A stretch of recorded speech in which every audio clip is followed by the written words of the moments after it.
No. You have any clocks that strike? That thing there. Yeah, but it'll be 30 minutes. Okay. You mean noise affects it? Yeah. Everything? Oh, yeah. Should I Oh, turn no, off no, this no, no, fan? no. Noise doesn't. It's just like clocks, anything like that. Okay, let me pop these lids in.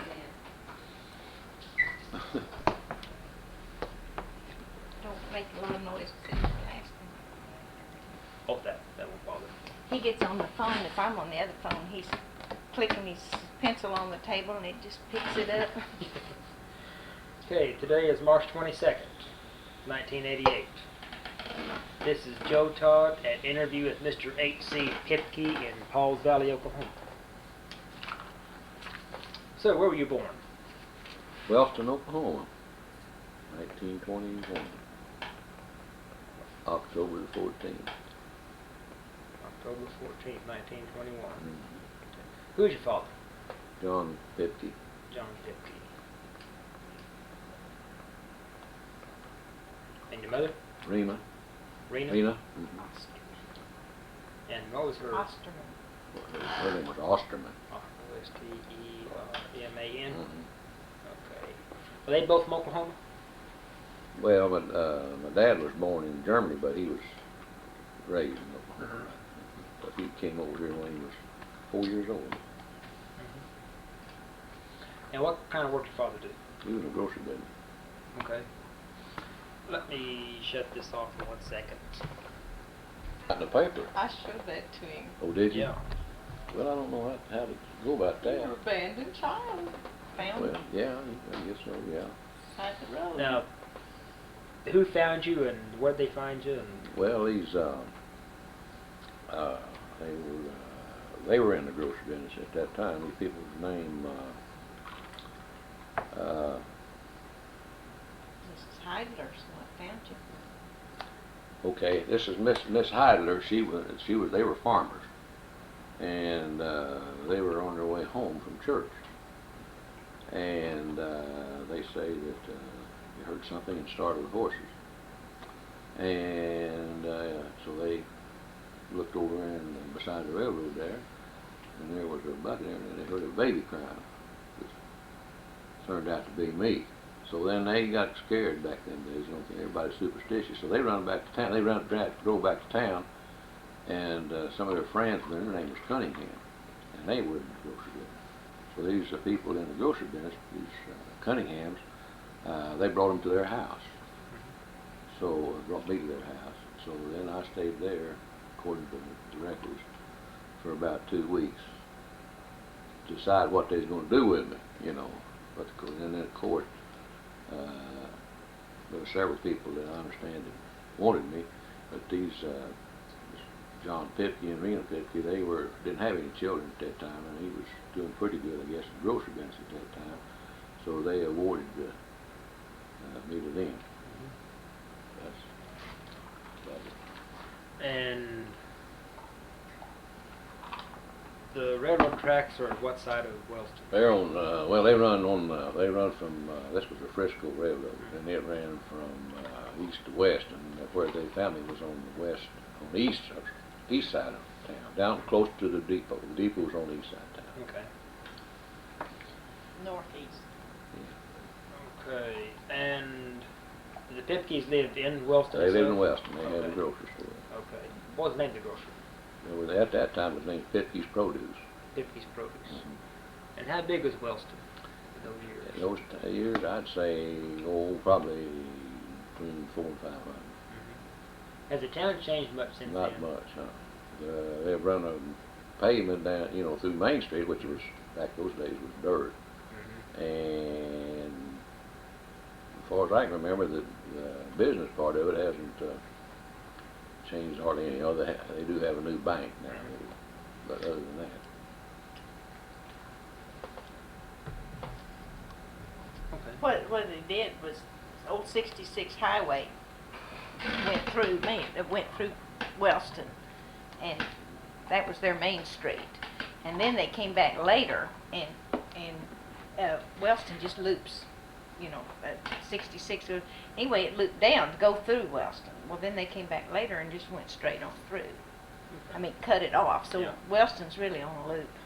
Okay. That's how Okay. they got their main street And paved was when through they the finished 66 that, when highway. they finished that, when they, okay. You may want, I don't know whether you want to go back and tell Yeah. them or not. Anyway, that was dirt streets back in those days, but later on when I was just a teenager, I wasn't a teenager, I was probably about 8 years old, or 9, and they finished the highway, which was, they used to call it Main Street of America, U.S. 66. Do you remember the dirt street there? The highway? Yes, What was that like when it rained? it was real muddy. Red Real muddy, clay. and it was just old red clay back then. One thing I can remember about those streets down there, I was, me and my friend by the name of Wilson, Robert Wilson, and we were down down to my dad's stores on a Sunday afternoon, and we were there shooting marbles in the sand, which we just might as well say right off the street. And this was all after church. It was afternoon, and along about that time we heard an old car coming up the street. So we didn't hardly pay any attention to it, so it went up, and there was a Ford garage up in the middle of the street, but this, and the bank up there. But anyway, this bank was, everything of course was closed at that time. But anyway, we were there shooting marble, and this car came in town. It had 4 people in it. And I recognized one of them as an old nester that lived out. His name was Newton. He lived out, and so they came up in the middle of town there, and they grabbed it. They stopped the car, and they got the sheriff, picked him up bodily, and throwed him through the plate glass window. And they throwed his gun out in the middle of the street, and we stand there, and they got in their car and drove off. What we found out later, that this old nester, which was their dad, had been to town on a Saturday and was drunk, and the sheriff run him home. So they came back to town and to get revenge. And they were the Newton boys, which robbed the Chicago train a few years later, and they hid the money out on this farm out there. They spent time in the penitentiary, and when they came out, they dug the money up and spent it.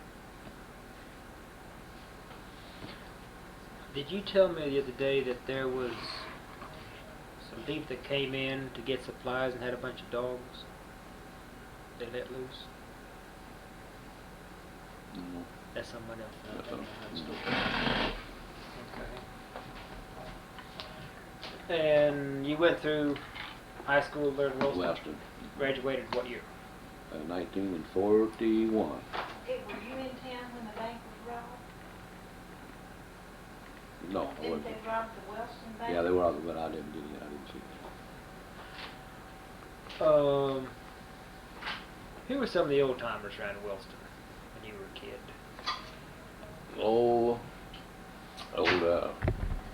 I heard my dad. Kenny DeWeese was a... Yeah, Kid DeWeese. He was Was he was a United States Marshal, and he was. They lived in. They were part Indian, and they owned land down there that they had, you know, was Indian land. And this Tillman, this Tillman, which he was a United States Marshal, but he was actually he lived in Chandler, but he was over at Wellston all the time, going back and forth because Chandler was the county seat, which was only 9 miles. Can I turn that light out? Yeah. Let me see what that does. That's better. Okay. You're taking his picture. Yeah. Okay. And there was another fella there that I knew well, and his name was Adams, and he was he was a fella that he had rode with Roosevelt in his Rough Rider. Have any stories from him?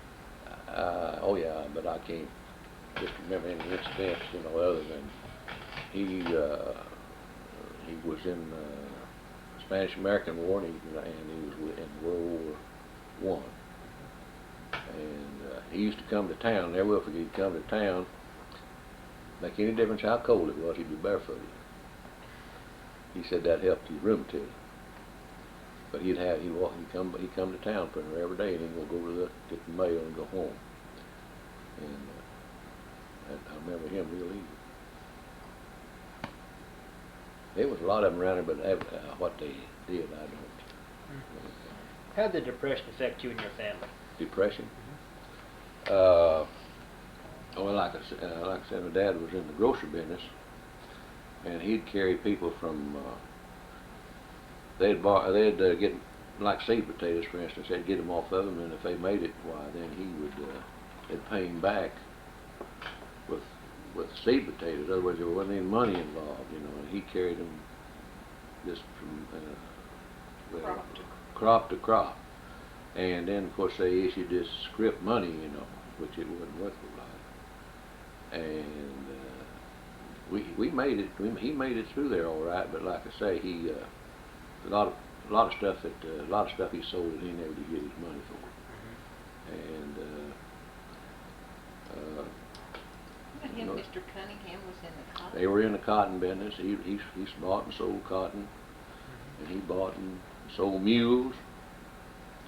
And what hurt him worst was they were buying cotton, and then he had 500 bales of cotton on the gin floor in Wellston there. And this guy was doing this Cunningham. He was doing the selling of it, Dad. And Dad wanted to sell it that night, and he said, "No, let's hold it till in the morning." Well, they held it until the morning, and the bottom dropped out of it before morning, and he lost a lot of money right there. I don't think he ever regained it at all. Back. What kind of man was your father? Well, he was a real religious man. He was a Catholic. He didn't grow up in the Catholic Church. He was what they call a convert, you know. And he was real strict. He believed in, if you did, like myself, if he believed in punishment, he knew how to do that, you know. But he was from the old school. What about your mother? Well, she was just a country girl that moved town. Didn't have hardly any education, and she didn't like to work in the store very much. She'd rather stay home. And she wasn't very much of a mixer. I'll put it that way. She was a good woman, and she was brought up in the Catholic Church, so they got along real well for the religion. Who was the Catholic priest in Wellston? Back then when that was, I don't know. Okay. December 7th, 1941.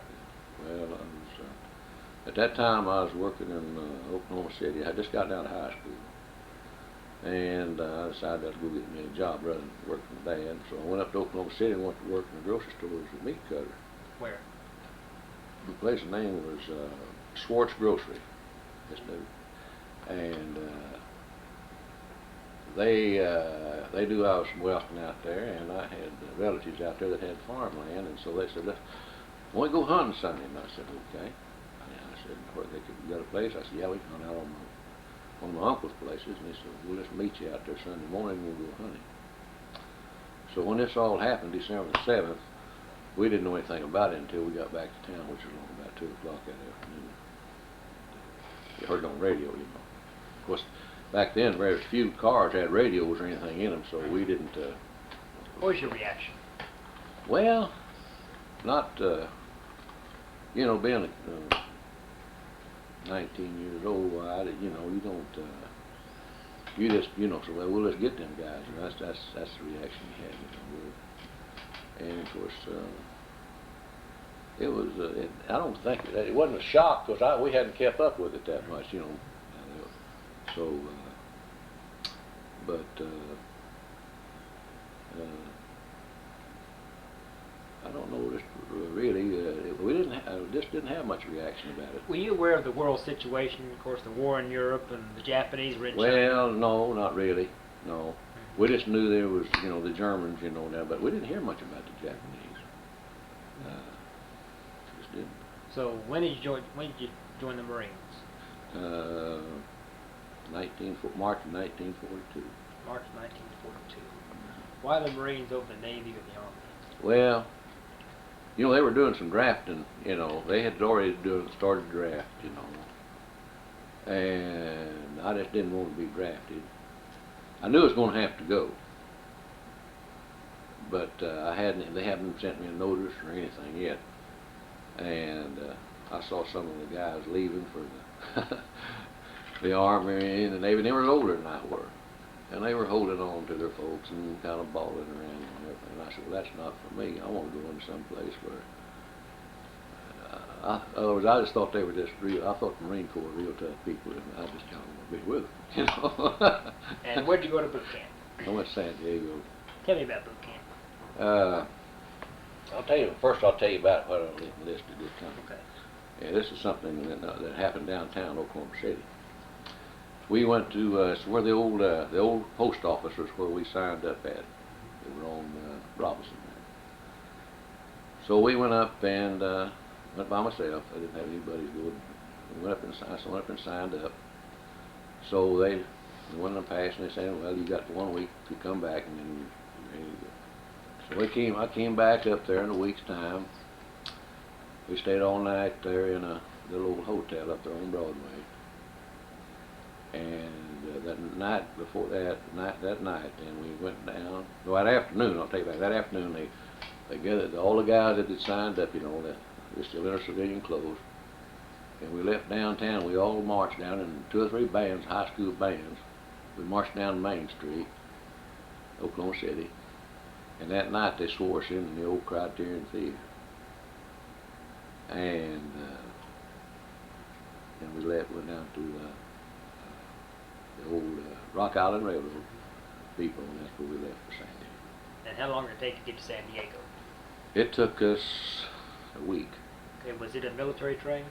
Or No, it was just a train, just a military train. It was just, we had just us on there, plus some others. You know. So it wasn't a troop train then? No, it wasn't a troop train. Okay. So boot camp. Well, like I say, when we got down there, of course, the first guy you met was a big old red-headed sergeant. And he led right at to us right away, you know. What did he say to you? He said, "You're already left your mother and daddy. You're no longer look to them for any guidance. You look to us. And if you have any further questions, we'll answer them for you." And so he put us on a bus, you know. It came up after us, taking us down into a receiving barracks, and they got to calling us our names off there.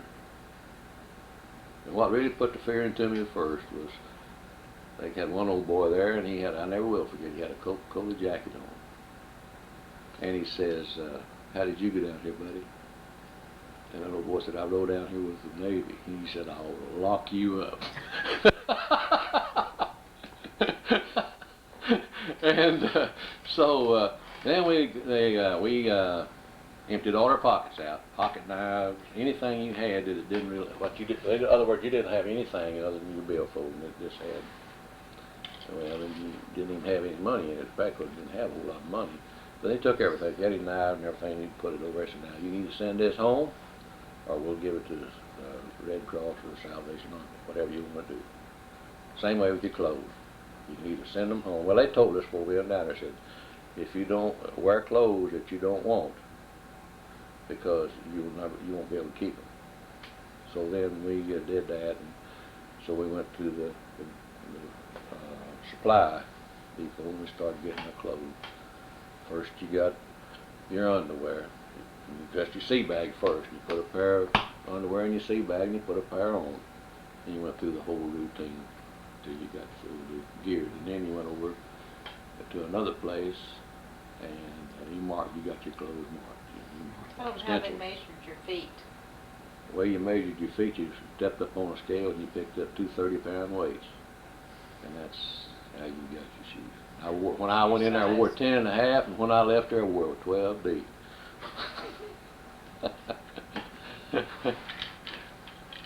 What type of training did they give you in boot camp?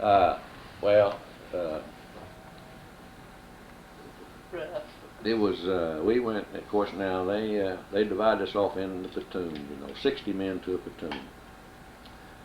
And them days they didn't have barracks, they had Quonset huts.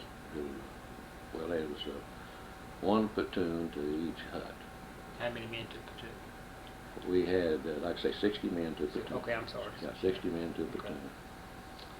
And usually one sergeant, one DI, he was assigned to that one platoon, and he had a corporal as assistant. And first you go through all the basic training. First you learn, you learn your general orders and all this sort of thing, and then you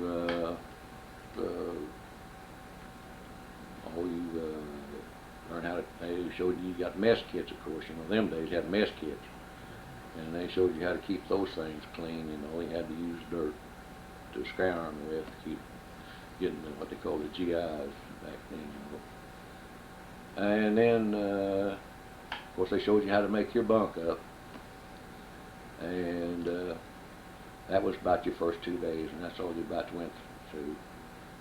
And then from there on, then you started to learn how to drill, and you learn how to learn the nomenclature of your rifle. When I first started out, we just had the old Springfield, and I kept it all through boot camp.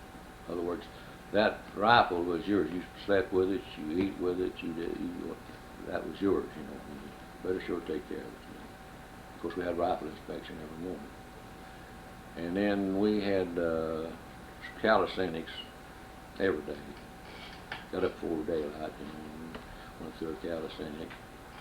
And then we usually had rifle and this sort of nomenclature of your rifle and all that sort of thing in the afternoon. And you had to go to, if you didn't, they wanted to keep you busy all the time. You either went to show at night or you walked fire guard. And then after about a week of that, they didn't want you to get homesick. They wanted to keep you busy. They wanted to keep you mad. So the next week, we had bayonet drill, and and we went over the water wall and all the obstacle course. Water wall. Well, it was you either went over to you lit in water, when you swung over, you either if you didn't make it, you landed in the water. And in the afternoons when we got through there, of course we had our clothes. We had to wash. You had to scrub your own clothes with the brush and GI soap. They'd issued this bucket, and everything you need was in that bucket. Soap, brush, and they had wash racks where you went out and scrubbed your clothes. And when they had the locker inspection, it's like when you got them, you had to have one pair on, one pair in the locker clean, and the same with your socks and everything. And basically, that's just about what it was. A lot of drilling. But it was tough. Yeah, it was tough. Because he wrote home and said, anybody that's thinking about going in the Marine Corps, tell them no. We had they were pretty strict. What about your meals? Meals were good. I didn't have any problem with eating. When we was in boot camp. Boot camp was the best meals we had all the time I was in the service.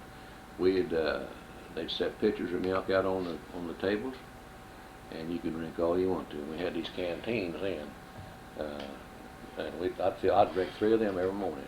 And then the one thing they had out there on the table was all these figs, fresh figs. Well, I never had any of it, and I didn't want to eat them because I didn't know what there was. Of course, if you took anything, you had to eat it. So I kind of watched some of the other boys, and they started eating. So then I got some of them. I liked them; they were really good. But they had good food. And what time was Reveille? Reveille was an hour before sunup. It's like 4 or 5. And then lights out was? Lights out was at Reveille. I mean taps, right? Taps. Yeah. What time is that? When it's dark, whatever it varied. And what's your worst memory of boot camp? I guess the worst memory of boot camp is after we left. You had in boot camp you have 7 weeks. 3 weeks of boot camp of drilling and all this sort of thing. You go to the rifle range, and then you spend 3 weeks at rifle range. And we were out on it was tough. Out on about the 200-yard line, we were setting position, and this about 2 boys down from me, we were shooting at targets, and he had the rifle in his shoulder with a little strap on it, and the rifle slipped out of his shoulder, and he shot his foot off. And well, then the Marine sergeant just down there, they just pulled him out of the way and just kept on. We never missed a lick. Just kept on, it just happened. And they didn't make a lot to do about something like that happening. Now, what's your fondest memory of boot camp? Oh, this thing. Oh, some of the things happened. I know we were at inspection one day, and we had this little Italian sergeant, and we wore them pith helmets back them days. What they're kind of like a jungle fighting looking hat, But it had in the middle of it them days. All of them emblems were made out of brass, and this screw went through this hole in front of this helmet, and then it had a nut on the back of it. And then sometimes that screw would stick out a little ways. Well, you had to have that hat squared away for inspection.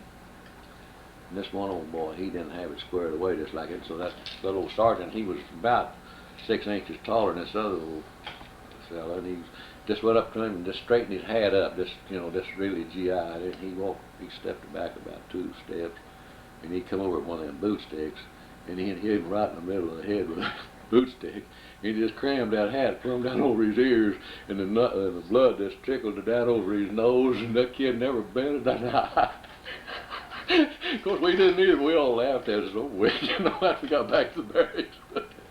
He didn't think it was so funny, but never said a word, boy. That kid, he made him wear that hat all down over his ears all that time.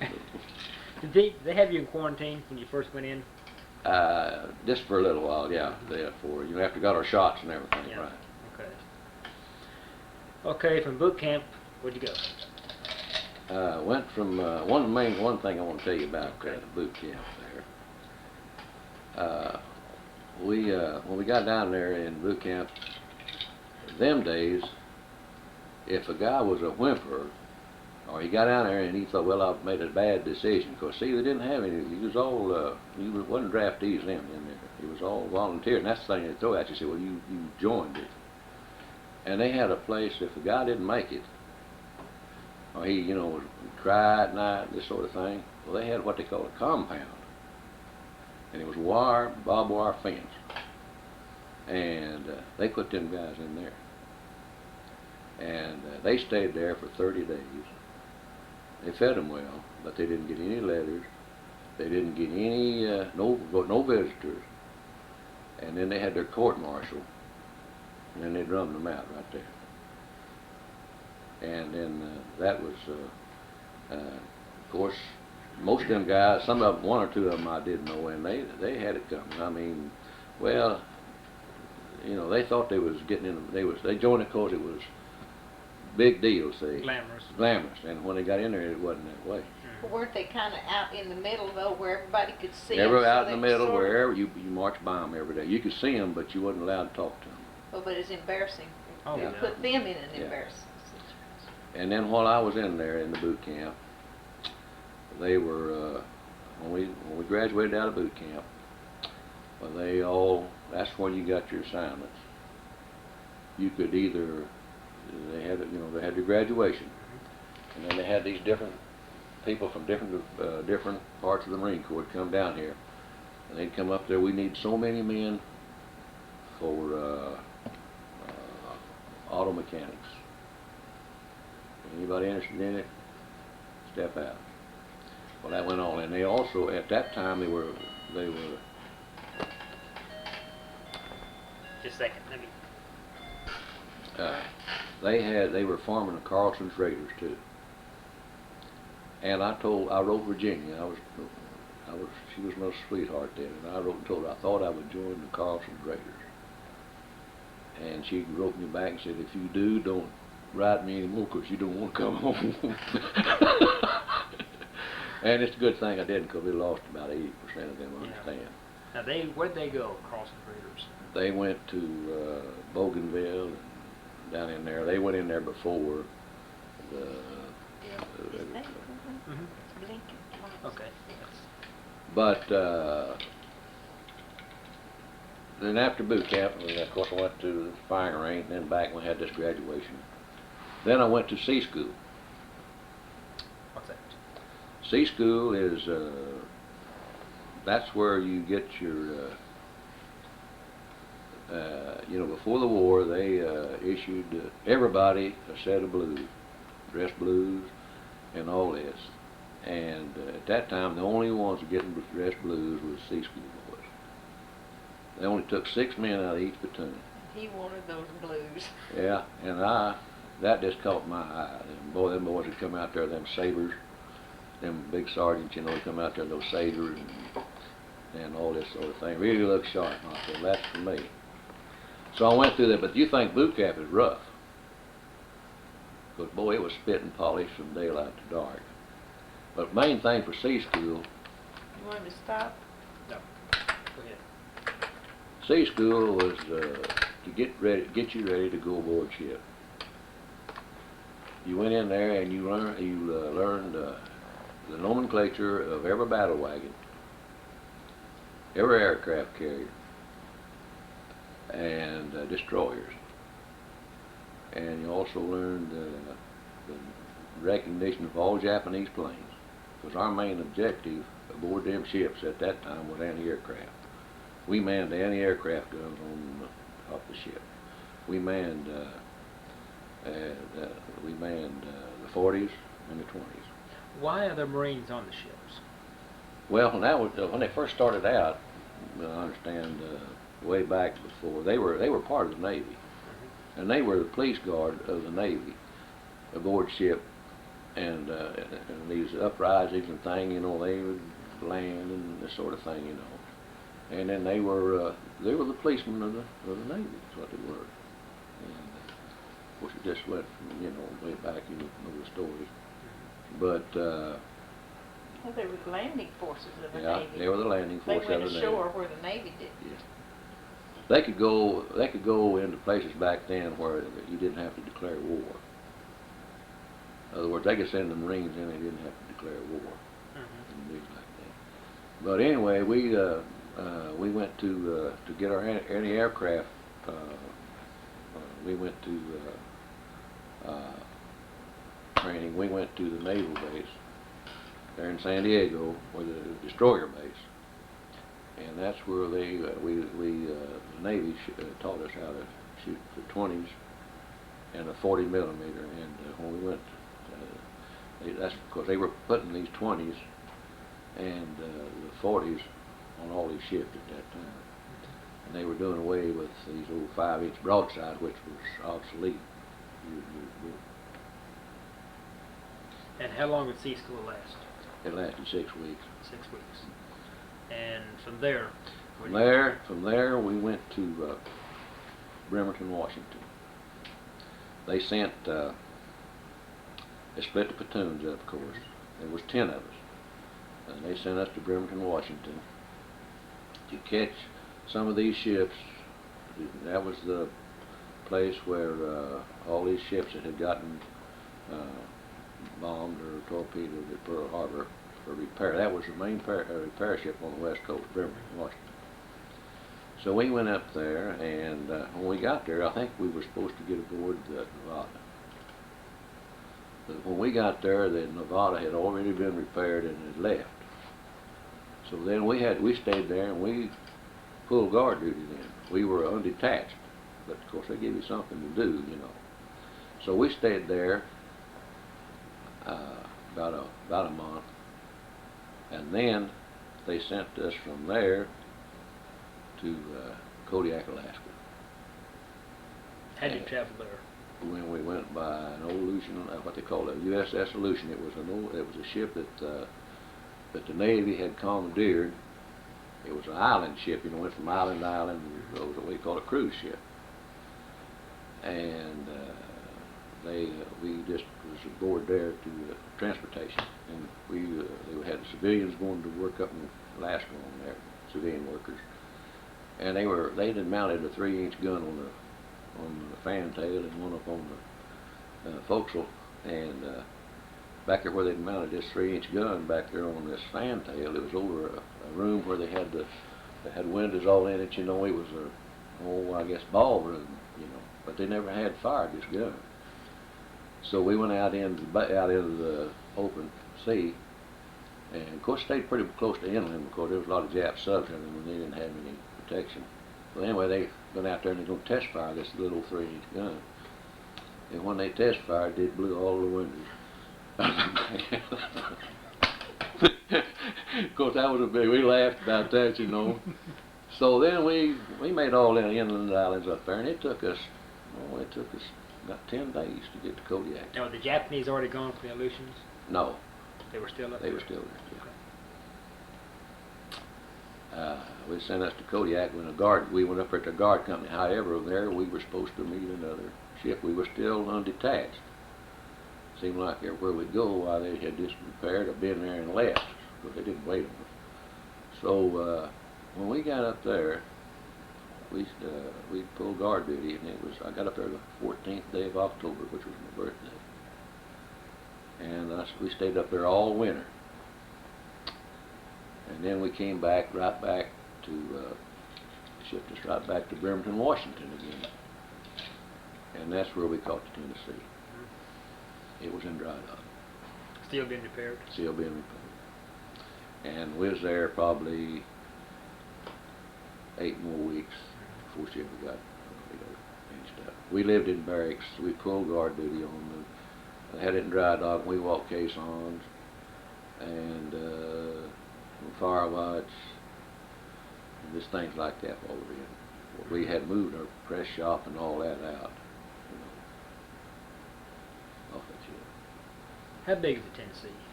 How big? Oh, you know, I really can't remember. You mean how long or how many tons? Yeah, both. I can't remember. What did you think when you first saw her, Tennessee? Oh, I thought it was monstrous, you know. How many decks? But it had 10 decks. 10 decks. And sea level of the water line is how many decks above water line? See, the superstructure was really the only thing that was really, you know, it was about 10 stories out of the water from the deck up. But your hull of your ship, back it was only about 10 feet from the water. At the fantail. Now up front, of course, you got your bow, and I'd say it was probably 40 feet to the water. Tell them about the enlarging of the ship, where y'all slept, in the blisters. Well, when the old ships brought in, of course, they improved them a lot. And where the armor plating was, you know, it was up, you know, below the water line. So they put blisters on those things. And what the blisters, what they were to explode the torpedoes when they hit. In other words, before it got into the armor plating, they was made out of pretty heavy gauge steel. How thick, I don't know, but you could hear the water. But anyway, that's on the starboard side was where our compartments was. You were out in the blisters. Yeah, we were out in the blisters. That was where the Marines' compartments were. Deep were those blisters? They were approximately 6 foot wide. And then, of course, they were, you know, plenty height. You know, we put 3 bumps high. 3 people could sleep. You know, that's how tall they were. And then the Marines had 3 compartments. There was 100 of us aboard there. And how many to a compartment? Oh, they would see 3, 6. Let's see. About 15, something like that. Now, do you have bunks or hammocks in the Tennessee? Had bunks. Had bunks. The Navy had hammocks when we had bunks. Okay.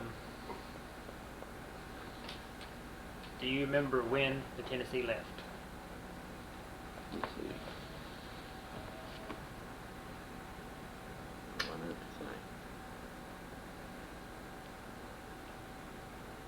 let's see, we came, I see, I come back and we come back from up there. See, I was up there all through the winter. I was up in March.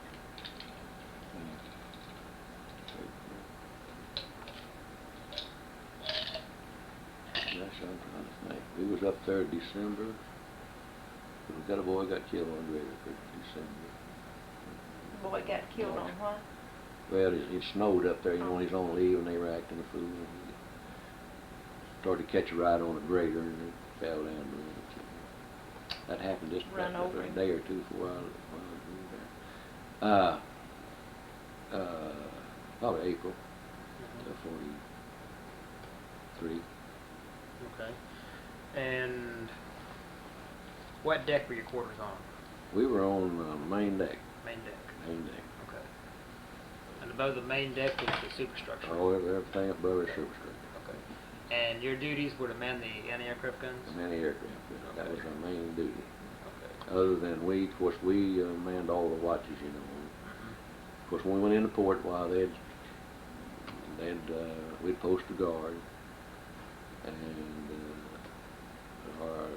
we also was the captain's orderly, you know, and we had two boys that had to do that all the time. One was the captain's orderly, and one was the commander's orderly, which was the second in command.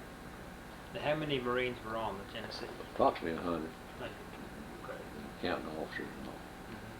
And where'd you take your meals in Tennessee? We took them with the Navy. It was on this particular this Tennessee. It was on the main deck, and then of course the officers had their own mess hall. Okay. And now, in this mess hall, the galley boys, that's where they slept there during the nighttime. You know, but they'd have to take their bunks up out of the way during the daytime. They slept in the galley. They slept in the galley. Did you have a regular mess hall that you ate in? Just galley. That's all. It was just it was a sleeping quarters in the day at nighttime, and mess hall during the day. Okay, so how did they sleep, or where did they sleep? They had hooks that they hung them those hammocks on, Okay. and then they put those hammocks. And they had a hammock. They had a locker locker where they put those in with their name on them. Foot lockers and thing, and that's what they. Now, what about the tables? Where were the tables? They was folded up type tables. Okay, so the tables folded up there. Folded up, yeah. Okay, and Got how a- many? got a leg. And how many men to a table? Oh, approximately 50. Well, But they're pretty see- good sized tables then. Oh yeah, it was a long way. They put them on end to end. Oh, okay. Yeah. And then of course this chow line, you know, when the chow line went, why then of course it was a chore to get in that line and get through. Tell them how many the ship was designed to carry and how many they had. Well, when that ship was designed, it was designed to carry about 500, and we had approximately 1,500 aboard. Took that many more men to operate it after all this new equipment they put on it and all these different guns, you know, and everything. Now, beside your bunk, you have a locker, a foot locker? We had just no foot locker, just a locker. Just a locker. Okay. And how large is the locker? Just about like it is in a school. Just actually about half that size. And how many uniforms did you have on the ship? We had, we had our, of course, when we was out in the South Pacific, we had down in the hole, down in below, way down. We had our compartment down there where we stored all our gear, all our stuff that we didn't like, surplus stuff, you know. It all went down there, and so all we kept up on top side was your underwear and your khaki and your dungarees. What uniform did you wear every day on the ship? And we wore dungarees. Dungarees. Now, did you tell me your average day on the Tennessee? Well, of course, you had, you know, your reveille went an hour before sunrise,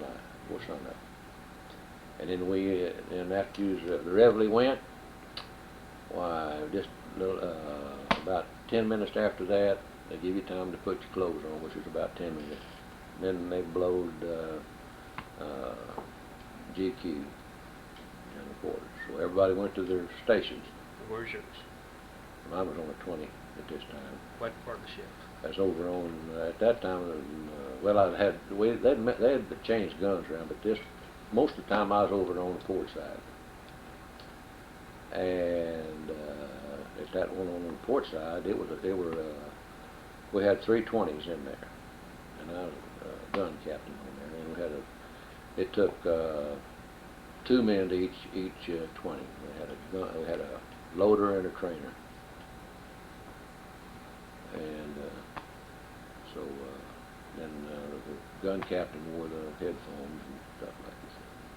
But anyway, after we went to general quarters, and then we stayed there till all clear was blowed, and the sun had got out.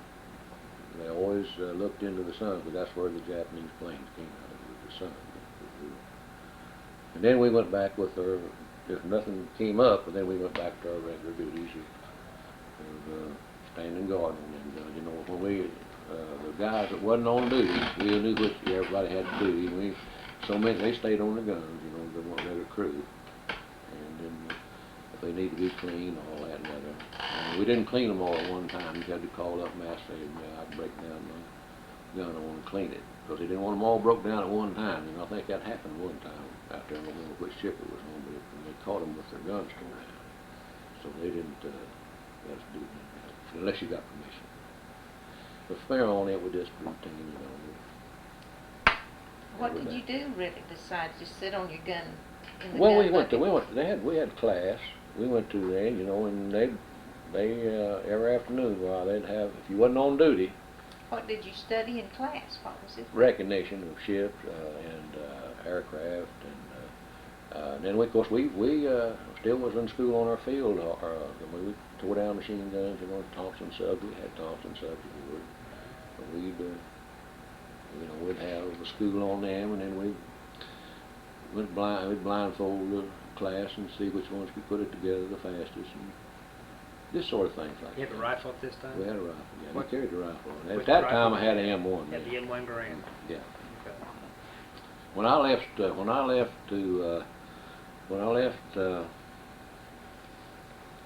C school,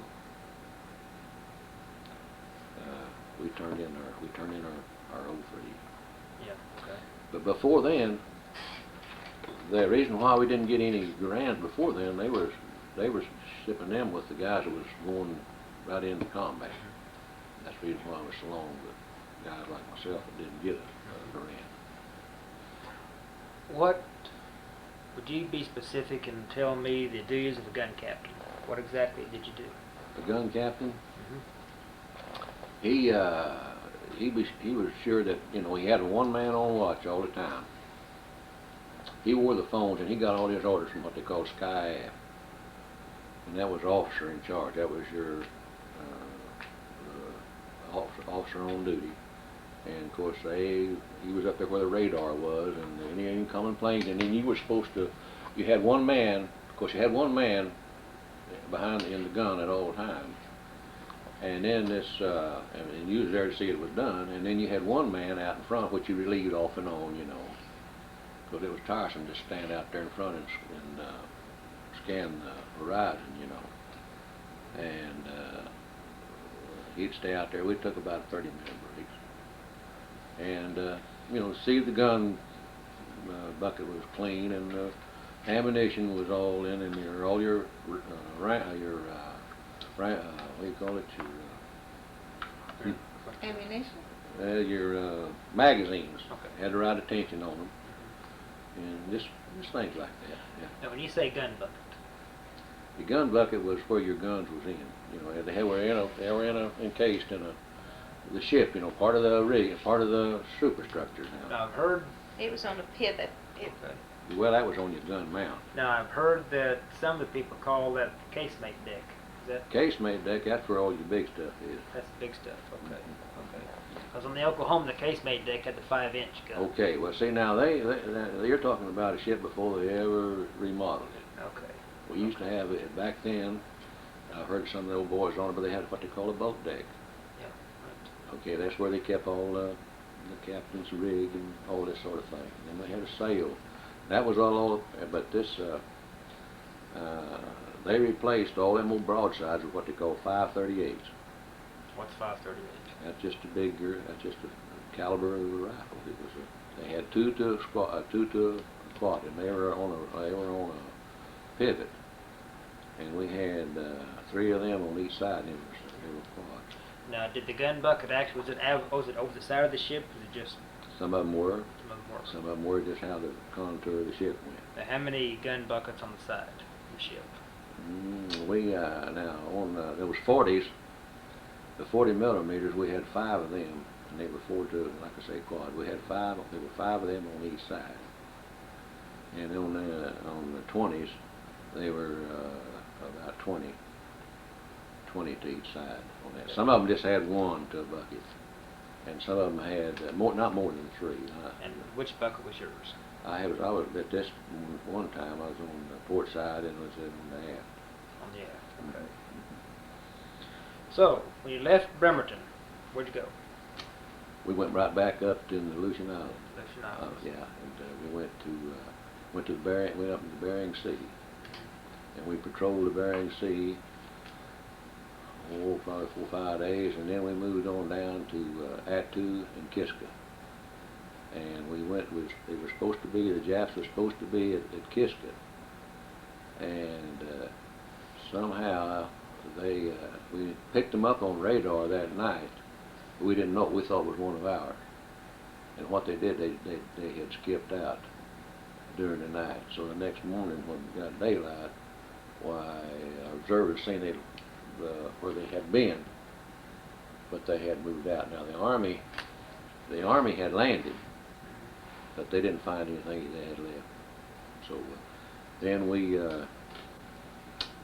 patrolled. We stopped in at Attu, and they gave us a little time off to look around, and we took on some more ammunition because we did fire on Kiska, things to see if there was anything there, Didn't fire any 14. Didn't fire 14 unless you was in bombarding big heavy stuff or in a sea battle. They didn't.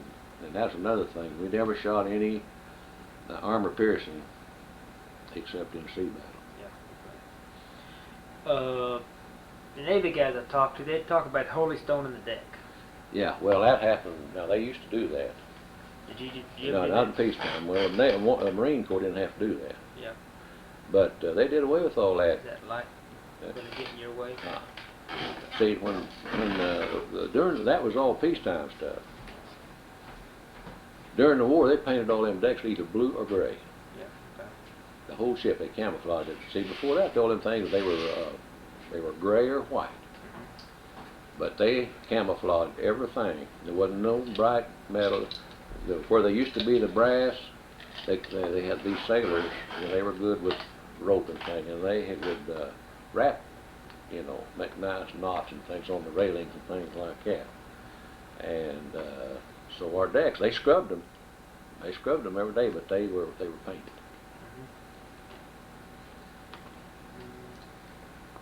Okay. So when you left Attu, what's the name of it? Yeah, left Attu. Where'd you go? From Attu, we came to San Francisco, and we took on stores. We got some liberty there. Okay. Is that where you went to pick up the money? No, that was later. When you say pick up stores, Yeah, load Supplies, stores. groceries. That's groceries and supplies. You had different places, different ports carried different items. Anyway, we were there, and I guess they'd done their paperwork, and of course some of the boys were getting transferred and some things like that, but we didn't know where we was going. All we knew was we took on stores, and we got liberty. So after we got liberty, what did you do on Liberty? just walk the streets mostly. You went to shows, and some of the boys, of course, they went to bars, and they done about anything you could do, I guess. Whatever the guy's morality wanted him to do, you could find it, there. And San Francisco at that time was one of the best liberty towns in the West Coast. So then, after we got our stores and everything, we went down to, that was at Hunter's Point. They called that Hunter's Point. And that's the first time I went under the Golden Gate Bridge, and of course we saw, what do you call it out there, that prison? Oh, Alcatraz. Alcatraz, we went past it, and we thought that was great. And then we went on to San Diego from there, and we picked up, that's where we loaded ammunition. That was the place where we loaded ammunition. And we loaded ammunition, and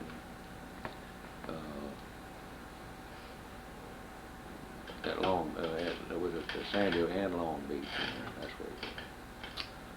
So then we proceeded south, and so we got out about 3 days. We went in and stopped at Honolulu, took on fuel. Did you pass the Oklahoma? We saw the Oklahoma, yeah. What did you think when you saw it? Well, of course, of course, oh boy, of course, that, how it makes you, of course, that makes you mad when you see things like that happen. And some of the guys, some of the boys on there was there. Now, some of the guys at this particular time, was on the Tennessee when it was at Pearl Harbor. Some of the older boys, they were sergeants. At this time, I was still as a private. And some of the sergeants, and of course our old top, he was on there. And one of the old boys that had got transferred off of Nevada, he was on there, and he still had scars all over his face and body where he had been burnt, But he was a sergeant too. But anyway, we took on fuel. We weren't there. We didn't even get any Liberty. We pulled in there and fueled, and then we left and we went on south, and that's when we went into the New Hebrides, I guess. Went to Tarawa. That's where that was our first engagement. At this point, did you know where you were going? No. Not till we got there. We didn't know where we were. And they just tell you was going. They just tell you was going south and what to expect. What they tell you to expect? Well, they told us to expect some, of course, aircraft and probably some surface vessels and some submarines, and mostly they were, especially us. They was for aircraft. That was what they were trying to look at. What were your thoughts at this point when they told you all this? Well, it's just it, like I say, a boy 19, 20 years old, you don't have a whole lot of fear, until it really happens. And then, of course, wait until it gets after it starts shooting. You don't have any fear from too much.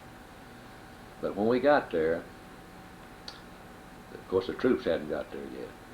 We bombarded that place for 3 days and 3 nights. Us and California and Pennsylvania.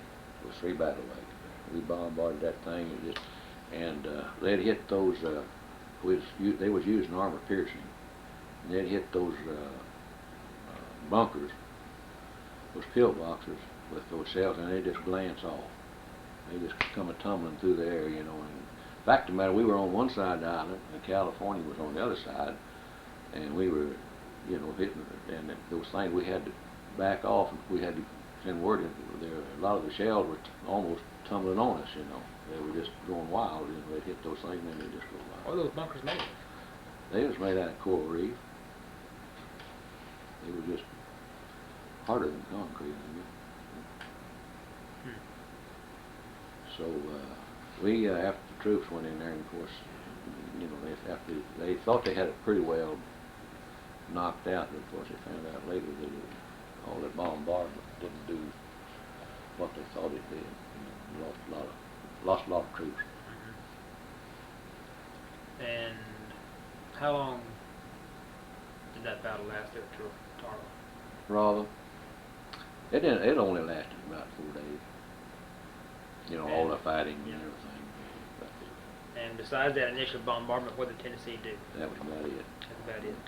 Yeah, then we pulled off and laid out there, and didn't encounter any aircraft. Now, there was one submarine surfaced out there, and I think it'd been kind of they shot it. They sunk it with some pipe with a pipe.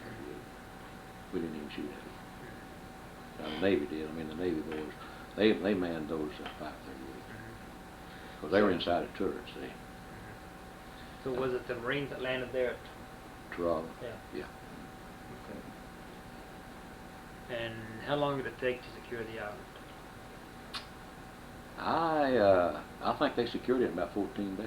14 days. Yeah. Because we didn't, we just laid off out there, and when we'd already done our job, you know. So the cruisers and the destroyers went in closer after that, and they needed. And that only thing we was laying off out there for if they'd come up on a bunker or something like that, and they just needed some more firing on it. Well, then we'd go in. And sometimes we have been called back to go back and, you know, if the troops would call for some more bombardment, well, then they'd go back in the bombardment. And then they'd call for airstrikes, you know, stuff like that. The airplanes came from where? That aircraft here, I don't remember which one. Okay.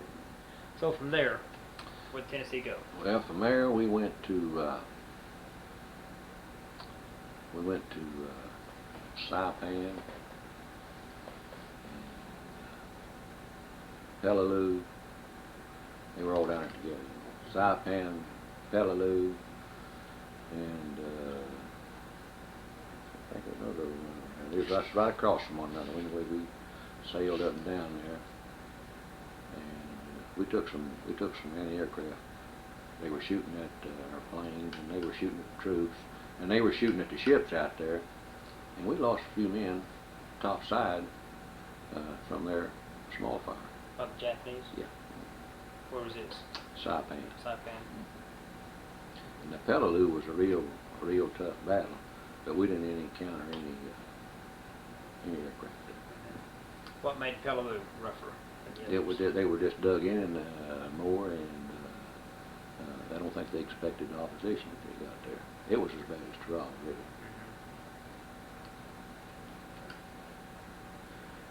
And where was the Tennessee hit by the kamikaze? This was at Okinawa. Okay, that was later on. That was way down the road there. Okay, so let's continue with. So then we started. After we got that, that was a big, major battle right there. After we got that, then we started for Guam. And on our way to Guam, we were in convoy, you know. Us and the California and the Pennsylvania, which was all the older ships, which are sister ships.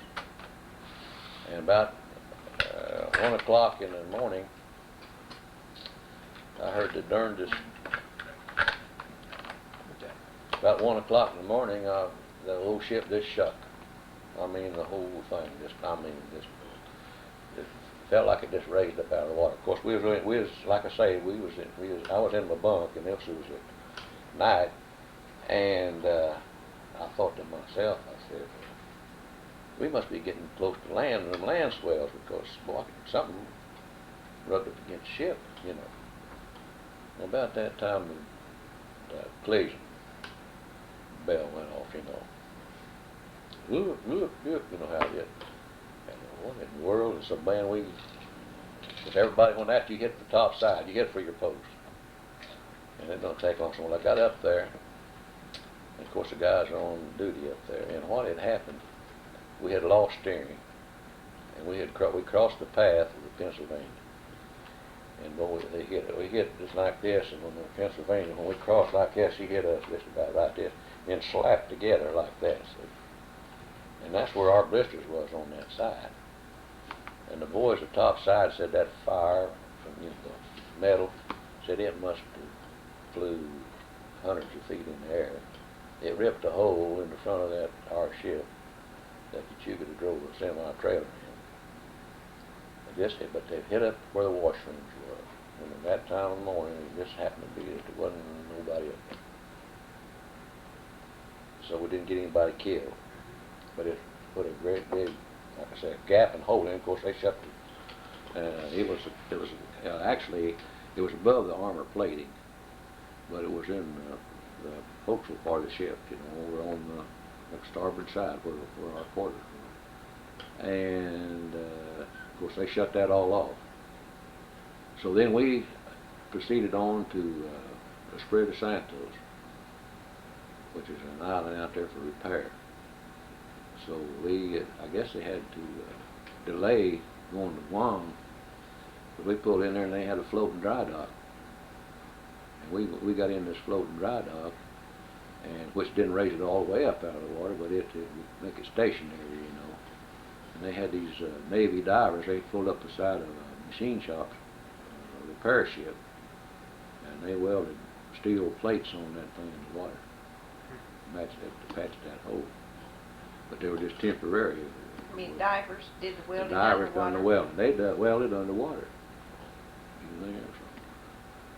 And they patched that big hole in that ship. So after we got repaired and everything, and of course, Descriptive Santos was kind of a recreation spot too. And so then we got repaired and then we started the convoy again, and we went to Guam. And of course, the Battle of Guam took place there. And there again, we only encountered about 3 or 4 aircraft there. One of them we shot down, and he hit on the island. He didn't bother anything.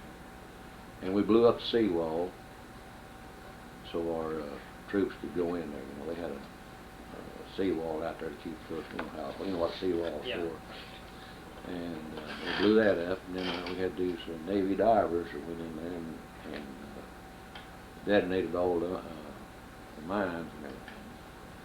And then the troops went in, and of course we stayed there then until it was secured.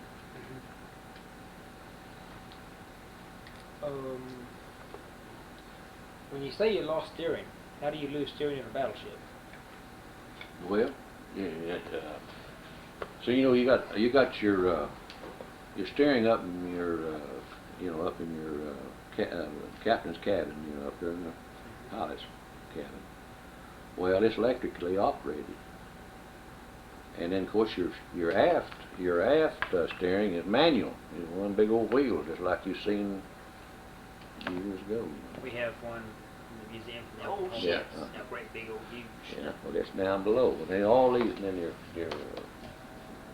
this electrical, this thing is all by by lever. You know, something had electrical failure or something. Never did tell us why. But when we got to after the Guam battle, and so then we had a big court martial, and all the captains from all the ships come in, and the navigator, and they had them all, and I happened to be able to sit in on that. And it's something else. Who'd the court martial? They court-martialed the captain. For the Tennessee? Yeah. He was grounded. He didn't drown him out of the Navy, but see, anything that happens aboard a ship, a captain, I don't make any difference. He's responsible for that machine, and he wasn't even up there at that time. He was in his what they call a captain's cabin. You know, and then they got, and then when he's in port, he's got a cabin which is in the officers' quarters. You know, and that's what it is. But he's got a cabin right behind the pilot, which is and he was in there, but he wasn't on the controls. But that didn't make any difference. Who was the captain at that time? He might be. Can't remember. So who replaced him? Captain Chandler replaced him. And the commander, Well, no. which was were the you naval. Were you on guard duty? Is why you said you heard it. You were there, I was the orderly. orderly at the time. I was the orderly, and they had this commander. I never will forget his name. His name was Captain. He always wanted you to call him by his full name. Commander Beware the Third. You know, he was the third generation, and he was a little cookie. He was sharp. And were you his orderly? No, I was a captain's orderly. So the captain that was court-martialed? Yeah. But anyway, I was standing right at the hatch, right at the door, when they was having a court-martial in there. And when he stepped out there, well, he was a strutting, you know. He got out of it. And he said, How'd I do? He said, how'd I do, orderly? Of course, I said, just fine, sir. You know. But anyway, they relieved him as his command. Why did You they? never get another ship. You never get another. It put him. He had to take like some, you know, some yard or some Navy yard or something, you know, like that. Yeah. That's kind of a disgrace. See? Yeah. What grounds did they use to court-martial him? He just wasn't. It just happened. Somebody had to take the blame for it. Yeah. You know how the Navy did, or Army or anything else. Somebody had to be the goat, and he's it. He shouldn't have done it. He should have, you know, even if it wasn't his fault, you know. So after Guam. After Guam. Now, was this court-martial on board the Tennessee? Yeah. So there at Guam, at that time, we got the ship, like I say, they got it repaired there. Then we took on the flag there at Guam too. What, the Admiral? Yeah. He put his quarters aboard off the Pennsylvania. Which one? Captain Admiral Deardore. 1, 2, 3. That I don't know. We never paid attention. So he became a flagship. Huh? We were a flagship. Yeah. Of course, he brought his staff with him. You know how they do. Now, where are the Admiral's quarters in the ship when he comes aboard? Where is Admiral? They're in the aft, just like he's back north. The captain's quarters. Now, officer's quarters. Is there quarters reserved for the Admiral? Oh yeah. On the Yeah. ship? They make room for him. You know. Well, They have who to move uses it when he's not there? Some of the other officers. He just like if you'd move in some executive or something, well, somebody's got to move out. You know. Did the attitude of the men on the ship change? No. No. Didn't even know the other. Just knew he was the admiral. Yeah. So anyway, we proceeded there to. We didn't know it at that time, but when MacArthur was getting ready to make his landing, the place was Cigar Strait. We were on our way there, and that was in the Philippines. And old Halsey and his bunch was over in Mindanao, which was over on the other side. And here come the Japanese fleet somewhere there that they didn't realize that they were that close. Well, that old fleet we had, we couldn't outrun them. So the only thing that we could do was, and we had MacArthur in there with his troops. And so the only thing we could do was just go in there and battle it out with them. So we went in there. Of course, we had the cruiser or two with us, and then we had the California and Pennsylvania and the Tennessee, and then we had a Australian light cruiser in there with us. And we had some PT boats and stuff like that. But anyway, the Japanese were catching us. They had the faster ships. So we went into the Saragawa Strait, which is in the old, we'd already got in there. We couldn't get out. And landed the troops. Old MacArthur, you've seen the pictures where he landed there. So what we were doing, we had to protect that, protect the troops, you know. So they had it, so we cruised back and forth in back and forth across the strait. So, they during the afternoon, well then here come, they all got together, the captains and everything all got together again, and they planned what they were going to do. So we knew they were coming in after us. They done told us that, said we were in for a battle. So we started tracking them, getting dark. Well, he said the first day, he said we're going to open up at 20 miles. And then they changed their mind. No, cancel it. So this is our big guns I'm talking about now. Would they shoot that far? Oh yeah. So then they kept tracking. They got down. Boy, it was getting dark. Of course, I mean, you know, we was on there, and of course, all our gun. That's when the guy gets nervous because you didn't know what's going to happen. See. And then they kept tracking us. And they got down to 9 miles. And when they got down to the miles, they said, I heard them say fire. You know, boy, and I want you to know that whole harbor lit up, and that little old cruiser, that little old Australian cruiser, I'm telling you, it looked like a machine gun. They had 12-inch on theirs, you know, and 10-inch. And so they caught them Japanese in what they call the T, crossing the T. Now what is that? That's when they went up there. When you cross the T, you go up there like that, and you cross, and then you turn. See? Wait a minute. Let me get that on tape. I have no idea what cross the T is. Okay. When they cross it, they call it, which is when they cross the T, T, that is a Navy man. I mean, that's his thing. Now, how are the ships going? They were coming in like this, and when they crossed the T, they had to get in and they turned like this. See, that's when they crossed the T. And when they crossed the T, that's when we hit them. They were broadside. They were broadside. Okay, so crossing the T is when they're broadside. That's right. Okay. And we opened up there like that. Of course, our cruisers opened up, and our destroyers opened up, and our PT boats hit them. And we lost one cruiser, got dead in the water, and we lost 2 or 3 PT boats. But we sank every one of them. Did the Japanese know you were there? They knew we were there, but what happened? We kept right close to the island, and their radars landlocked, and they couldn't pick us up. So that's what saved us. They didn't have any scout planes They out? didn't have, well, they had some out that afternoon. They knew we was there, but They couldn't zero in they couldn't zero in on us. to fire. Because we kept moving, so we'd go up and we'd turn and see them come back just right in front of the islands all day and all night. Well, We never was still. You were really kind of target. landlocked, weren't you, in between some islands? That's what it in the was. They straits? landlocked their radar. They couldn't pick us up. Well, after the Japanese first crossed the T, why didn't they change their... It was too late then. They couldn't get out. They were in the harbor, in the straits. See? Oh, so you were... We were inside. They were coming in In other there? words, they had us in there, and in other words, we couldn't have got out. Yeah. If we hadn't got them, they'd have got us. That's just what it is.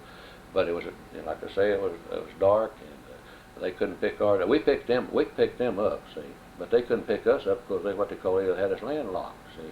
We had them landlocked. They couldn't pick us up on account of the islands. So there was the island, you, and the Japanese. That's right. Yeah. So the Japanese didn't retreat then and try to get away. Now, and what happened? They tried, and that's when Yeah, they turned they around. tried. They tried to turn around and get out, but and then that's when we got them. Yeah. The next morning there was debris. That whole harbor was just full of floating this and floating that, And then of course our aircraft carrier. Then by that time, old Halsey, he was in tail on their aircraft carrier. We just about sunk there. That was their end right there. If you read any books, that battle right there took care of the Japanese Navy right there. And of course, old Halsey got out and he sunk their aircraft carrier and all that. Where was Yamamoto sunk? Huh? Where was the Yamamoto sunk? No. That was the big Japanese battleship. Yeah. I don't know where it was sunk at. Yeah. I don't know which ones we even sunk there now. Yeah. Were you anywhere near Coral Sea or Midway? No. No. Okay. It happened before you I got got down down there. before I Yeah. got there. Okay. That may have been where the Yamamoto was It sunk. could have been, One of those. yeah. And I think it was a Coral Sea, wasn't it? Yeah. Yeah. Okay. So what happened next? Well, after that, of course, like I say, we still had this big hole in our side. And I'd been on there so long, and they transferred the flag back to the Pennsylvania, and they sent us back to Bremerton. And that's when I got my first leak. That was in December. So you went back to Washington. So Back that to was what, Washington. two and a half years, wasn't it? Yeah. So when you From the time you left home to the... And went. you saw the States, what'd you think? Well, we was glad, Just like an old boy said, he said, I don't care if it's rains or freezes as long as I can smell them Frisco breezes. But anyway, then we got back to Bremerton. Of course, they put it in dry dock. And the ones that had been on the longest, we got a 30-day leave. And so I came home on leave, and I came back, and that's when Virginia and we got married. And I was supposed to have got off of that ship and got, stateside duty, because I'd put my time in. And so they had to, like I say, they had that ship divided up personnel, port and starboard. That's what they called it, port and starboard. The ports had leave and starboard stations.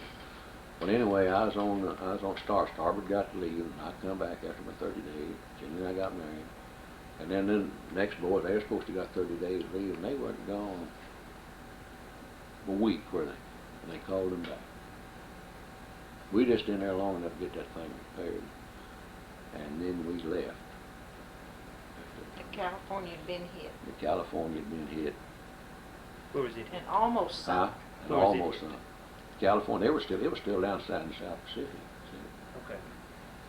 But they'd been in, what battle were they in? They don't know. Well, they just got hit by some airplanes, by some torpedoes or something. So They didn't sink it, but they got damaged. Yeah. So then we had to go back. So we had to go back to the South Pacific. They wired all of that second group Yeah, to they get wired back. all the second group. They had to be back within a certain many days. Just give them time enough to get back. 4 days. You started loading supplies. Oh yeah, we'd start loading during the time supplies. that they were to get back to the ship. So then we got down there, and I thought, and then so there we went to Iwo.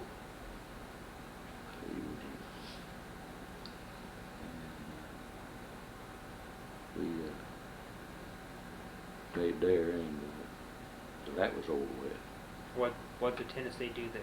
We bombarded, just like we had done in all these other places. Bombarded and strafed the beaches, and strafed the beaches with some 538s and some 40s. And there again, we encountered very, very little aircraft. Any much resistance from the land? Or do they have anything that reach that far? They didn't have anything to reach that far. They didn't try. But they were well dug in. Yeah, they were well dug in. In fact, the matter, our PT boats went up and done some firing along the beach. You know. And after that... Did you see the flag raise on Suribachi? Yeah, no, I didn't see it. No, you couldn't see it from that. We knew it had happened, but yeah. Of course we couldn't see it. And so then after that, why, we went to Okinawa. Mm-hmm. And that's where we got into. We knew that, of course, the kamikazes was really going strong then, you know. We'd lost a lot of shit. In fact, the matter, we'd seen a lot of them got hit. And so one afternoon, of course, we had been bombarding down there for the troops and stuff, you know. And of course, they were coming in on all day long. We just had, we picking up aircraft all day long, all night long. And a lot of them were destroyers were intercepted. You know, they were the pickets, you know. And then of course our aircraft carried. They'd shoot a lot of them down, but some of them get through, you know. And so this one afternoon, there's 3 of them that got after us. Had gotten through. At this time, at this time I had changed gun position, and I was over on the starboard side, and I could look through the part of the superstructure, you know what I'm saying, and I saw them 3 planes. They just leveled off, you know, on that side, and of course all the boys was firing at them over there, you know, and then I saw 2 of them hit the water. They just all, you know, probably 100 yards out there from before they got to the ship. And this one, they didn't get him. And he, I know I told my crew, I said, look out there, he's coming over on this side of the side. He's coming over on this side. Well, what he done, he got up and just as he got up the top of the ship, then he just flipped her over backwards like this, and he just come down like that. Just come and he got all the guns over on the starboard side, all the anti-aircraft guns. The 20s and 40s, and we lost a lot of men there. No, were you on that side? Yeah, I was over on that side, and what saved me, there was a big boom. I guess the base of it was bigger than this booth here, and it went up several feet in the air, and it had a big boom on it, and that's what they swung stuff from, you know, from other ships and stuff over, you know, crane, you know. And that plane lit right down, the remains of it lit right at the base of that boom, boom, and my gun was just over on the right side of it, and of course we had gun buckets up above mine, and that shrapnel just went everywhere. and some of them above our gun got killed. And of course, it killed a lot down on the main deck, and you know. Well, down wasn't Deardorff killed in that battle? No. Okay, how many buckets were on the starboard side? Then? How many gun buckets were on the starboard side? We had about 20s, something like that. There 20 guns? Yeah, and then of course it got two quad 40s. Yeah. And then your bucket was? We didn't get it. I mean, was it midship or? It was just past midship, toward the fantail. So out of the 20 guns, how many did you take out? Took them all out on that one side. Took them all out? Except that one of mine. That's the only anti-aircraft gun we had on the starboard side for 30 days. So he raked down the whole side of the ship? He raked down the whole And side that of the boom ship. is what? That's what saved us. Well, you said the door, the hatch door was just There was a hatch door shredded. behind me where the ammunition was behind us, you know, for the guns, and it blew that thing open. You know, it blew me back into that thing. You know, I was standing, you know, with the crew out here. Well, the concussion, that thing just blew me back in there, you know. Of course, my helmet was off. And, of course, fire was everywhere. And of course, now, the one gun bucket down below me there was a quad, and we had 10 men in there, and we lost them all there except one. And he jumped overboard. He seen it coming. And, But when they would swivel those guns, you'd swung out over the water. Yeah. And he was out over the water and he jumped. Yeah, it was on the quarterdeck. He just, he seen it. He was in the trainer's seat, and when he saw it coming, he knew he couldn't get it. So he had, of course, we all had life jackets on. That was, you know, we had to wear life jackets. That was, and so he jumped out over, and we didn't know what happened to him until the next day. What was his name? His name was Pruitt, and a destroyer picked him up and brought him back aboard the next day. Tell him how you felt that night. Oh yeah, Dark came. that night, of course, we didn't have any protection on that one side, you know, and they were still coming, you know. And in fact, the matter, we were laying on top side there, you know, everything we had, and one of those planes come so close that you could see the exhaust coming from it, you know. Hunting the ship to hit. And he went over and crashed into something and burned. But they were just hunting. They didn't make him any different. Just anything they could run into and you know, hit. They didn't have any one thing, of course, you know, dark. They didn't have any one thing. They just, whatever they could run into. Explain one more time. How did the plane get the buckets beyond that boom? How did it? Because you said your bucket was midship, more or less? Yeah, well, it was like this was the boom here. Yeah. My gun bucket was like this right here was the boom. My gun bucket was on this side of it, see. Yeah. It was kind of hid from this part up here. And then, of course, all this shrapnel, all this shrapnel was all over this boom. And, of course, that's what kept us from getting over into our. And, of course, we had the buckets. Now, some of them, what they called sky aft was above us. And that's the officer that was giving you the instructions. And one of them was our lieutenant, and he killed him. He got a piece Were of there shrapnel gun buckets on down the ship from there, on too? down the ship. They got See, them, too? it hit the front of the ship and just cleaned He just the turned bucket. it. When he got up there at the bow of the ship, he just turned that thing upside down. He just come with just gasoline. And of course, he had bombs. Yeah. And when that happened? Well, gosh, I said Okinawa, but that's what date? I don't know. What day did President Roosevelt get killed? it was that day. That was that day. That was the day that Roosevelt died. Okay. Roosevelt died Okay. that day. That's an easy date to get. Yeah. That was in April of 45 or something. One of those. It was. That'd be 44. There's the, Yeah. 44. but anyway, now Tara got the burial and the, Oh yeah, that that night, of course, we had our, you know, had the burial. Of course, we put the boys all in the canvas bags, you know, and then we had them buried them at sea. put a shell. Put a shell in them so it weighed it down, you know, 5 inches. How many did you bury at sea? About 50. Was there any Navy in there? Oh yeah. There's some Yeah. Navy. but more Marines, most of Marines. Yeah, most of them Marine because we had the smaller gun and it hit where they were. Just happened to hit where we were at. And Deardorff seemed like he lost his legs or something in that battle. No. So after Okinawa. Well, after Okinawa, we stayed there for 30 days with hardly any air power, except on one side. And of course, we still had our 538s, of course, you know. And then we stayed there. Actually, we stayed there until the island was fairly secured. And so then I got word out there that there was 10 or so boys that our relief was out there. And they said, you can take it, but you'll have to hitchhike back.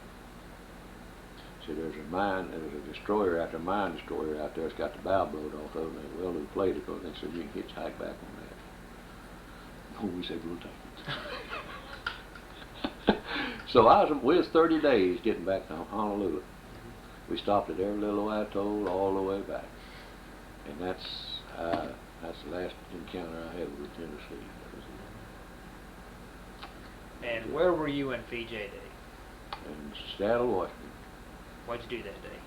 Virginia, we was up there You with were at Bremerton. That's Yeah. we were up at Whidbey Island. We was at Whidbey Island, Washington. That's the Navy Whidbey base. Island, Washington is where we were. Y'all celebrate? That's north of Bremerton.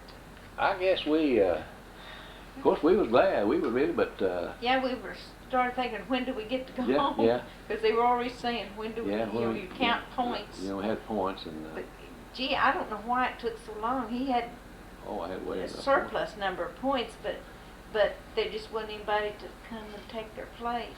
Yeah. And they had an enormous amount of, when the war was getting close to the end, AWOLs turning up. That's They what I had was. brigs full I was of, brig warden. they just Whidbey had Island. brigs full of old boys that when they knew the war was close to, they'd come in. Yeah, I had. That's all I did when I was in Whidbey Island. Is that the Navy Yard there at Bremerton? No, that was up to. This was Whidbey Island is a little island North. north of Bremerton, just almost on the Canadian border, and it's the nearest town is what they call. What was the name of it? Port Archer. The town where we stayed.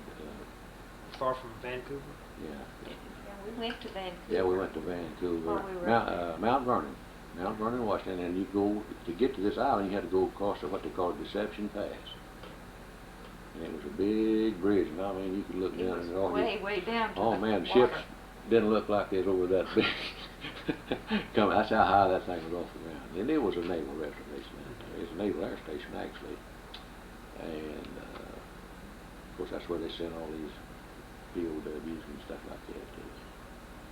They had a lot of these pontoon airplanes Yeah. up there, little circles. But anyway, that's where I got discharged.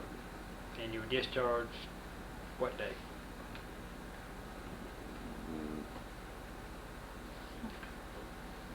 Yes, sir. Well, I tell you what, we lost his discharge papers on the way home. We were on the train, and we thought we were being real smart and safe to bring all the things we really, protected. And somebody stole our luggage. The one carry-on bag that we had on the train with us that wasn't checked in, somebody took during the night, and all his records, and they had told him when they got out there'd be no copies made, no this. You better hang on to them. And in that there was a record of every day of their battle, how many days and much ammunition they'd shot, all the really close details. And that was in the suitcase. And we had an iron, which you couldn't buy then, electric iron, that they were rationed really. And I had some alligator shoes that shoes were rationed. You had to give coupons for that. And I was so proud of those shoes. But at the time I was pregnant, and my feet swelled, and I had put my shoes in the suitcase, and I had on just some slides. And I came all the way home with just some slides on. But Oh, and we'd save silver dollars. I don't know, we had probably 40, 50 silver dollars that was in there that we lost. But the thing that hurt the most was the military papers. That, You get copies of them? we've never tried, never because tried. they had told him that I've got on that discharge. you got your discharge paper, Yeah. but there was 10, 12 sheets of the history of the ship from the time he went on it, what all they'd done, and we How lost many that. miles we'd sailed, you know. And That it was was hundreds of miles. lost. I'll get you a copy. Huh? Can I'll you get it? Sure. Oh, well, that'd be Right, great. Washington, But you know, the guys that got on or got off after he did got a big history book almost. But he was in that crack in between somewhere that. Well, see, I think these boys they went on into I understand. I talked to the boy too. It went on into Japan, you know, after signing, you know, and I guess just there, you know. But I thought, golly, I got that Show of close, and never did get to see Japan. well, I have a friend that works in ship's history Oh, and naval history in Washington. well that's Yeah. great. Because I'm getting history of Oklahoma from there, and I'll get the Tennessee. Well, when you get this all typed up, you will give us a copy. Oh, yeah. Well, because I think our kids would enjoy a copy. So when did you return to Oklahoma? Just It was near my birthday, so let's see, June. No, because it was August. The war ended in August, didn't it? Yeah. September, was, October. I bet it was more like October, because it seemed like we just thought we'd be out in It's a about- week or two, but it seemed like it took 2 months. it was September or October. 45. Yeah. And what'd you do when you got back to Oklahoma? Went to work for a wholesale grocery house in Oklahoma City for about 3 or 4 months, then went back down to Wellston and went in groceries for the day. And stayed there till 1949 And when did you move to Pauls Valley? 1959. 59. And when did you, You worked for Townley I Dairy worked in for Oklahoma Townley's. City for 10 years. Yeah, and when did you go work for Board? 1959. 59.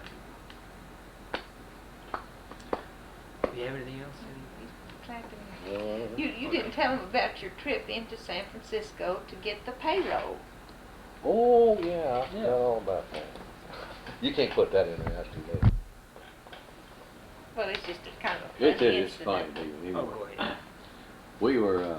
We'd been out in this, like I say, for 9 months, and we'd pull in there to get some more stores, and of course we got Because they delivered. pull into San Francisco. Yeah, pulled in San Francisco, and a lot of the boys, and most of them, hadn't brought any pay all the time we'd been out. I know I hadn't, and a lot of the rest of them had. So we went to the Bank of San Francisco, the payroll officer went in there to get the money, to get the payroll. And of course we took 2 of us with him, 2 Marines with him, and we were armed with submachine guns. And they sent a Red Cross lady down and had a car. She would come down, and that was her service back then. That was part of their service. They came down, and she did, and we got in the car, and he got the front seat, and we got the back seat. And she made a comment. She said, "Oh," she said, "this is so exciting, just like the movies, you know."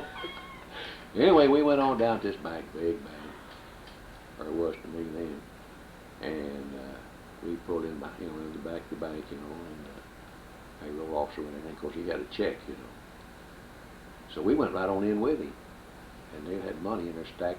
They waited out to stacks of money. Anyway, we were standing there within 2 submachine guns cradled in an arm, and the bank guards around there, they were getting nervous, So they came over and wanted to ask us if we'd step outside. I said, no, we won't step outside unless the lieutenant gives us the word, we will. So he went in and said something to that lieutenant, and lieutenant came over to us and said, "Boy," said, "I guess you're going to have to step outside." Said, "These boys are getting kind of nervous." And you can understand why. Shoot, why we could have You know, if a guy, you know, was Learned hurt, it. why, Oh yeah. but I thought that was kind of funny. I was going to ask, what kind of uniforms did you wear to the court martial? Just khaki. Just khakis. Mhm. Okay. Duty belt, and of course your, you know, service order that, just like, you know, anything like that. Anything You were like that. outside the room, weren't you? You weren't Outside, in. I was outside to go in and take messages in and out. You know how that goes. Yeah. You know. Oh, crossing the equator. What happened? We crossed the equator. Yeah. Well, we had just a slight ceremony for all those guys that hadn't been crossed, and they took the saltwater hoses and turned on it, and you know, we went down there. And that's about it. I'll tell you something else you might tell them is the limited amount of water you had to bathe and Oh, shave yeah. with Yeah. every day, because see, their water system wasn't set up for that many men. Their We was always purification. running short on water, and they didn't. They kept so much water, fresh water on hand all the time. For fire and Well, for you get to run in sea battle, you had to have fresh water for them boilers, and so. How'd you get fresh water?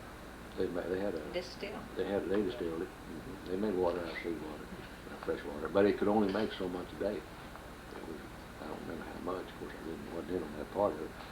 But I do know they kept, and they didn't touch that. There was no way that they would touch that level of water, whatever that was. And we would get down sometimes. They'd put a guard on the amount of water we could use. You know, and you could only get 1 bucket of water a day. You could drink drinking water, but as far as taking a bath and shaving, you did that out of 1 bucket. What you did, you'd go over there and you'd shower something. You can't see some old boy. You get all soaked down, and when you get rinsed down, you kind of run over and stand behind him and get part of his water. You know? A few splashes. Yep. Yeah. Of course, the Navy and they all, you know, we all Navy. Yeah. Of course, the Marines, we had our own press run. You know, we pressed our clothes. We had our own press. Well, I think we have a good interview. Do you have any? Well, I don't know how you're going to get that all together. Oh, well, You can put it okay. in. Thank do you. you do this, or do you type it yourself, Yeah. or do you have some